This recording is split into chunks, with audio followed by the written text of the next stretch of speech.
Magandang araw sa inyo mga sir, kumusta kayo? Ito nga pala, may tangkap ako dito na 40 inches na LED TV. Ito naman yung kanyang brand. Yan mga sir, yung kanyang brand, Samsung ito. Ayan ang sabi na may-ari nito, ang problema doon nito sa kanyang sound, hindi raw maganda pakinggan. Kasi pag nanonood siya ng palabas o balita, hindi niya maintindihan yung sinasabi. Ito mga sir, ay bago natin ito buksan, i-plug ko lang muna. Ayan, naka-plug in na yan, yung indicator light natin, yun na. Ayan mga sir, naka-automatic naman. Ayan, ayan o. Ayan mga sir, pakinggan nyo. Ayan. Ayan. Ito, alipat natin ito ng channel at try tayo sa ibang channel. Ayan mga sir, hindi talaga maganda pakinggan. Ayan, hindi makontento yung may-ari nito. Kaya ito, dinala niya dito para ipaayos sa atin.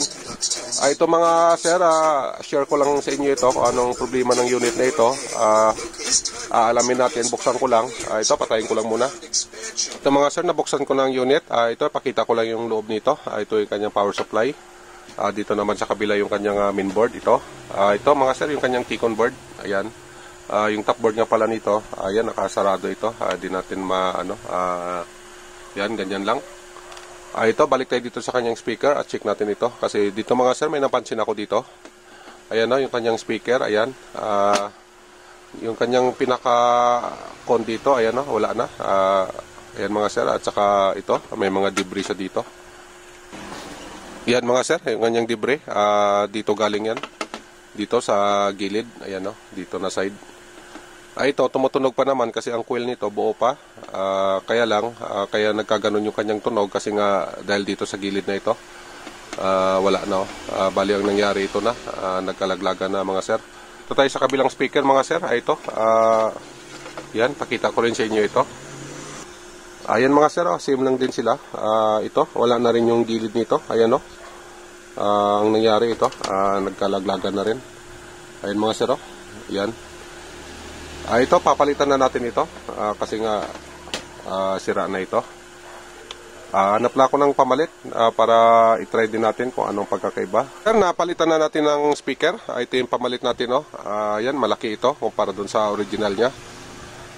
Ito din, ganoon din dito sa kabila. Same lang sila, parehas. Ayan, pares ito mga sir. Ito naman yung sa kanya. Ayan. Kung mapapansin nyo mga sir, ito mas magandang tunog nito kasi malaki siya kumpara doon sa original niya. Ito malit lang kasi ito. At saka ito naman, pinaalam ko ito sa may-ari, pumayag naman yung may-ari, hindi naman kasi big deal ito sa kanya na ibalik talaga sa dati na setup. Yung sa kanya, yung hinahabol niya naman yung tunog, gumanda lang yung tunog nito. Kaya ito mas magandang tunog dito kasi malaki-laki ito. Ayun mga sir, ang ginawa natin dito, doon tayo naglagay ng tornilyo doon sa takip, sa ilalim ng takip, patusok dito sa ating speaker. Ayan, kaya ayan, malinis naman yung pagkagawa natin dyan. Ayan, at saka matibay naman yan mga sir kasi ang tornilyo nito tigta 3 piraso yan. Ganon din dito sa kabila. Ito, final test na natin ito. Ito mga sir, final test na tayo. Plug in ko lang. Ayan na yung ating indicator light dito. Ayan na, nag-on na siya. Ayan mga sir, narinig natin yung kanyang sound. Ito, volume natin. Wala palang volume. Burst of new construction over the last 2 years.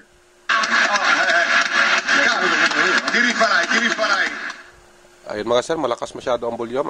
Mas malakas dun sa kanyang original. Yan, lagyan natin konti. We know this for a fact.